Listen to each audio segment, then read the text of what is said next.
Like, I was like, oh, I'm gonna stay at home with Nora until like maybe she's 3 or something. And then after like a year, I was like, this kid needs to get out of here. Oh, Mama needs a break. Yeah.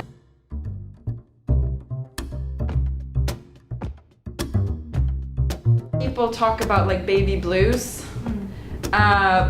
And it ranges maybe from baby blues. I think that's a dumb way of describing it. And then some people get like a really like full-on postpartum depression or like postpartum psychosis, which is really nuts. I got a postpartum depression and it started very quickly after I had given birth. It was a jumble of emotion and it was hard to figure out what it was.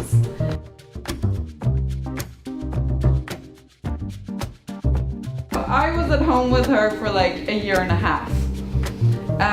But that was a year and a half, and like my husband was at home with her for 6 weeks, not even like full time, and also like every Friday. And we've had discussions about that afterwards. I'm just like, you just like left with me being at home, like taking care of this baby with my postpartum depression. Like that was really hard.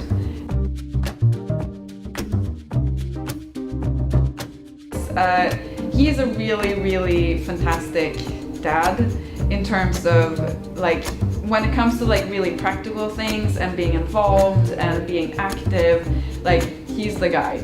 We would actually have pretty big fights whenever he came back from an exhausting trip. Because I was exhausted from being like on call all the time, and then he was exhausted from his work. But then he had this idea in his mind that he's like, okay, I'm back. Now I'm gonna be like the parent.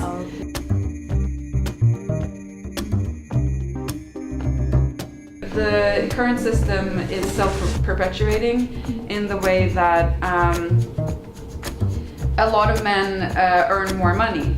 And so it affects the whole family in a bad way if the woman then keeps working and because then the whole family has lower income.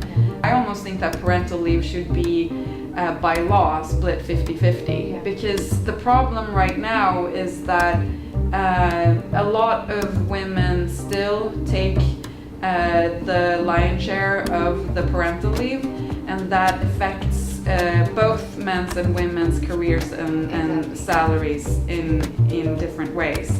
And if you just split it, you know, like it's mandatory, the 50-50, that's how you get equality.